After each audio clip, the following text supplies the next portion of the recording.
I know we have a lot of women from Kisumu Yes. here in America. Can you say something to them? I'd like to tell them that home is really good.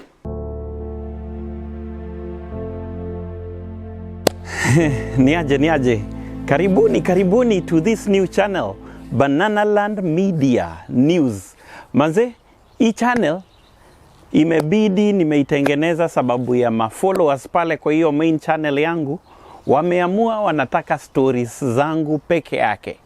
Na nikashindwa sana, nitaanza kupost hizi vitu zingine wapi.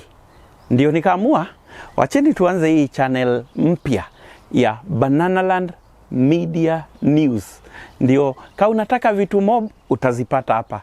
Kama unataka mastori zangu, utapata kwa hiyo Banana Land Media. Kama unataka vitu za Amerika, enda kwa Good People Society. Kitu inaitwa Good People Society channel pale YouTube, hapa YouTube. So, nina channel 3. Banana Land Media, na hii sasa, Banana Land Media News, na nina moja ya kilamilami nyingi. Good People Society. So hizo channel 3 tafadhali muzisubscribe kabisa, tafadhali mchape subscribe juu hizi nina depend na hii channel na nina depend na Good People Society. So wenye mko kwa Banana Land Media, tafadhali kama umejipata hapa, tafadhali subscribe au sio. Wacheni tuanze na news ya leo.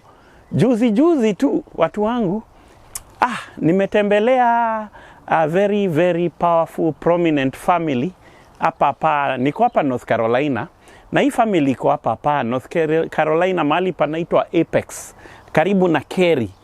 Hii family ni ya the great mama Asio, Phoebe Asio, the former MP. Huyu madhe amemake impact noma sana Kenya. Time za uhunye back then, Uhuru, time za Kenyatta yule president wa buda ya Uhuru sasa. Mtu noma sana manze.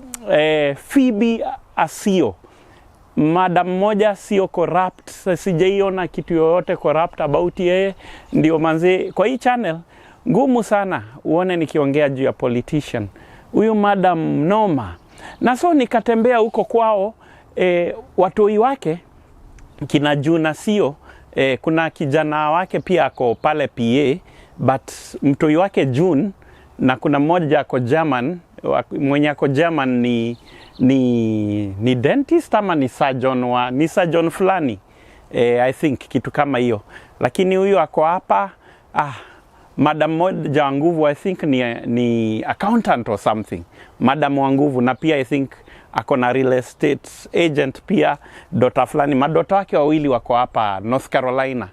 So hawa madota, wacheni nimwambie, ni watu wengine roho safi sana, watu wapoa. Manze hata huwezi jua umepatana na watoto masonko, watoto mapoliticians. Wao wenyewe ni masonko vibaya sana. Manze nikaenda hapo wale hivi kuwapiga mapicha, wao niitia majob za picha. Nakuta wamepanga hao, nyumba ni ya maana manze, nyumba bonge la nyumba yani unafika kwa gate yao, lazima udrive deep kidogo for about a minute ndio ufike kwa nyumba yenyewe. Noma.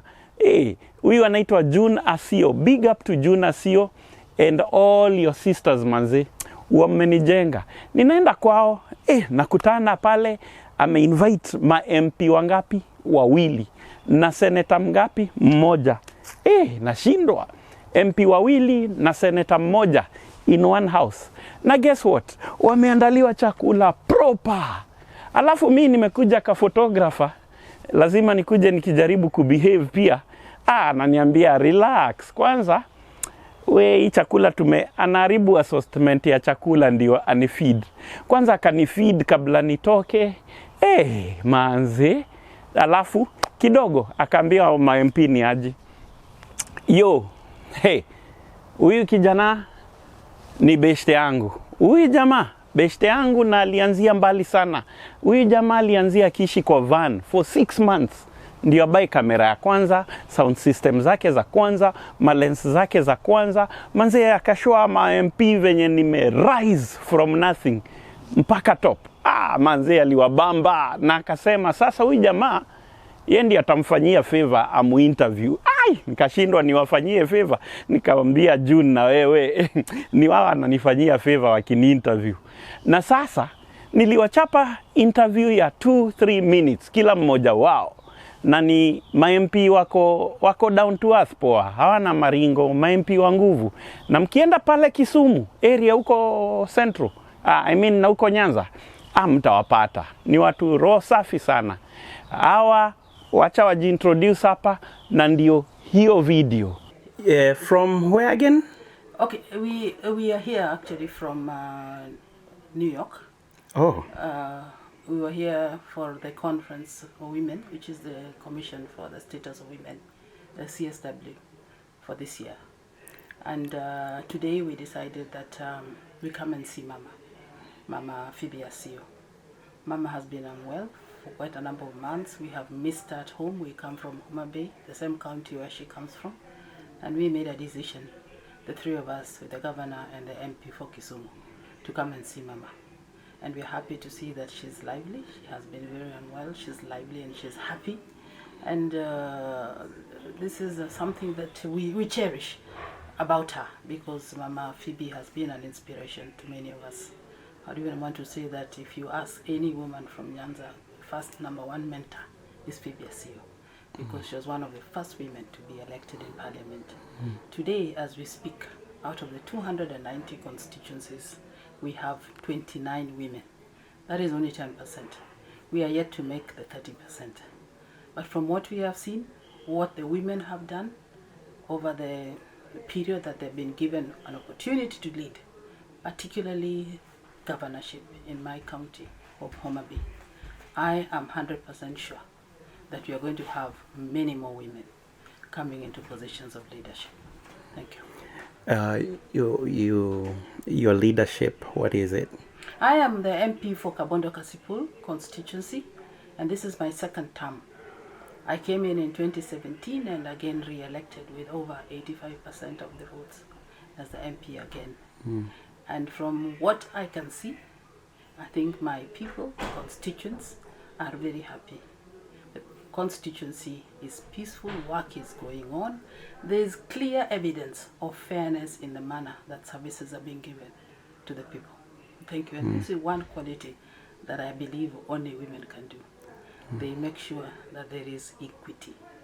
Thank you very much. How did you as a woman navigate to get to that position?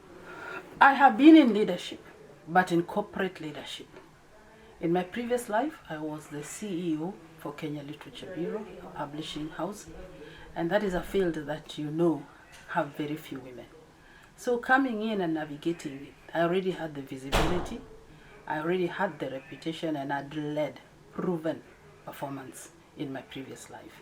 So as I came in, I came with those kind of qualities, and the people of Kabondo Kasipul elected me. Thank you. Amazing. Thank you for being with us. Yeah, thank you. Thank you. We're attending the Commission on the Status of Women conference. Okay. And so we came out here to North Carolina to visit Mama Phoebe Asio, who's really a legendary icon as far as our politics, in Kenya is concerned. She's a trailblazer among the very early women to break the glass ceiling, to be MP of Karachuonyo. And so now that we were in the United States, we thought we should come and see her and sort of just have conversations with her around the progress that we are making in terms of women's representation. And this is really important and serious for us. She inspires us.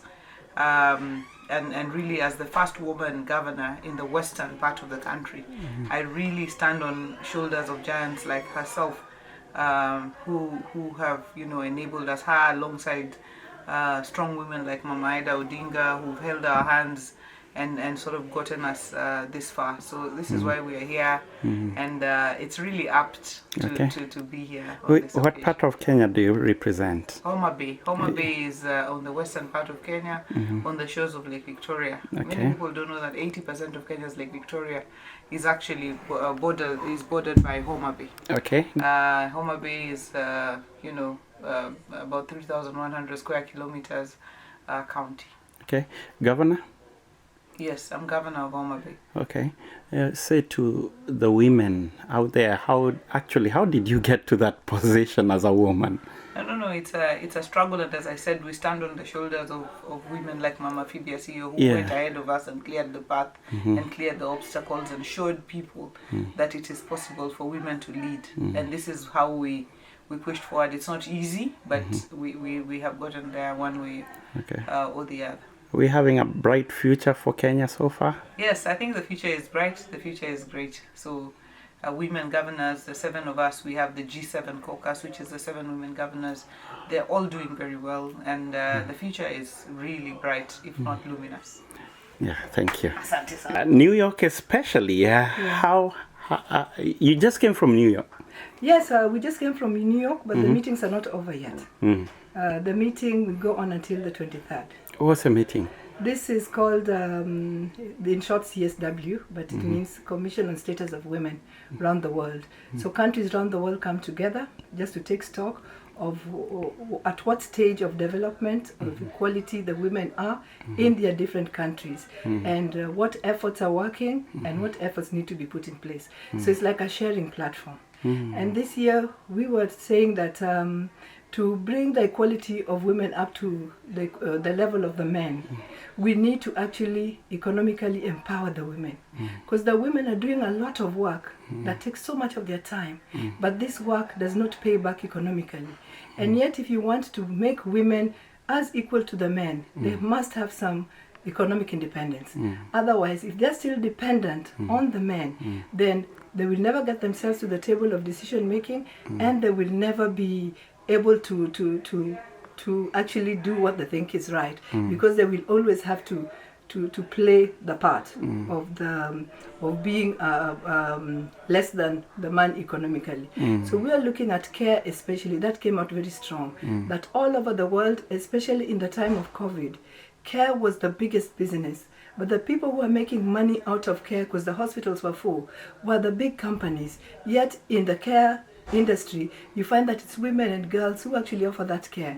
So the issue that comes out is women are spending so much time giving this care, but they're getting nothing out of it. The big companies are making the money and they're giving these women very little. So how is it that we can actually put value to this care system that's coming from the women? Because if that's the big mainstay for the women, or the biggest segment that the women are working in, they must make money out of it. And that is one key way that women are going to be empowered. And this is across the whole world. So I think it's a good meeting, and the takeaway is governments are going to be requested to actually put value to the care system that's being offered by the women. Wow. Yeah. Who do you represent in Kenya? What? I tell you, I've been in this struggle for like 12 years. But I've been resilient. I got into politics way back in 2006. I always wanted to be a member of parliament. I come from the Lakeside constituency called Kisumu West constituency, and I tried several times. I didn't make it.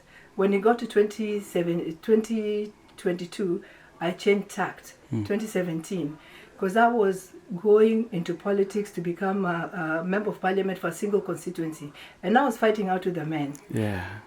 I think I put my best foot forward, but it just never came to fruition. So in 2017, I decided that I was going to do it a little differently. I went into an affirmative action seat, which is called a women representative seat, or a county MP seat. What this seat does is you compete amongst yourselves as women. As women. So any limitations is similar limitations within that group. Yes. But then you're voted for by everybody, by men, by women, by elderly people, vote for you. So you represent the less fortunate in the society. And it's actually an affirmative action seat that gives you a platform to learn the ropes to learn how to win against a man. So in 2017, I won that seat. Wow. Very easily with landslide. That's in West Kisumu? In Kisumu County, because Okay. that's a county seat. So- I got over 89% of the vote, which was a good thing. Wow. So just in 5 years, I was polled as the best woman representative for the country. We have 47 county women representatives, and I was voted the best. And that gave me a platform to now be able to showcase what Yeah. I can actually do for the people. And it gave me that opportunity. And in 2022, when now I ran against a man who had served in this constituency for 15 years, Yeah. really entrenched, Yeah. what I'd learned or the opportunity I'd had as a woman representative gave me the chance to actually be seen, to showcase what I can do. Yeah. And the people elected me. I got 39,000 votes, and this man who had actually been on this seat for 15 years got 20,000 votes. I think that was really awesome. So I have the opportunity, which I always looked for after 12 long years, to actually do what I can do for the people. But I want to say that it's not easy coming this far. You start from the trenches, and the person who picked us from the trenches is people like Mama Phoebe Asio. Wow. Trenches to mean that you're picked from the grassroots when you know absolutely nothing. All you have to have is interest and passion. Yeah. And they showed you the how through a lot of sensitization programs, through the way they lived as leaders. So you always had somebody to emulate and somebody to try to be like, you Yes, know? yes. And there was constant touch and constant correcting and constant exposure and constant opportunity, which at the moment is missing in our country. We don't have a strong women's movement like the one Mama Phoebe Asio left behind, because we are beneficiaries of that strong women's movement. So this is where we also have to pick this so that we can bring up the younger coming up, full of passion, young women, so that they can also get to where we are. 12 years, and what kept you going? The passion, the desire to be in that position where you can make a change, because it doesn't matter what you feel, but if you're not in a position to make things happen, to change policy, to direct policy, then you can't do everything from your pocket. The needs are too much. So you need to be in a place where you can direct policy, legislation, so that you can achieve what you'd like to achieve, because then it helps a whole range or a whole wide segment of the society. Last question. What's the future of women leadership? The future of women leadership in Kenya is very bright. Okay. I tell you, out of 47 governors, we now have 7 women governors. But their performance is what is going to change the history of Kenya, because they are performing exemplary well. And already that's injecting a lot of confidence in women leadership amongst the people. Because the people are seeing the difference that the women governors are making. And they're beginning to feel that, so this is the way to go, you know? And that's why the honors is on the women who've been put in leadership position to actually do their best for the people. Because when you improve lives of those people and they feel like you're making a change, you're only making it better for the other women who might want to elevate themselves. So I think the future is bright. I know there's a drive to at least get 24 women governors out of the 47. Wow. We might not get there, but I'm sure that we'll get to at least 16, which is a good thing. I know we have a lot of women from Kisumu here in America. Can you say something to them? I'd like to tell them that home is really good, but we all don't have to run to be in one place. Even when you are here, you can still be part of the success of the women leadership in our country. Through just moral support, through prayers, just through communication, changing of ideas, and just keeping in touch. We are all women of the same place. Let's keep in touch and let's share ideas. Amazing. Well, thank you so much. Thank you very, very much. Watu wangu nashukuru, msubscribe.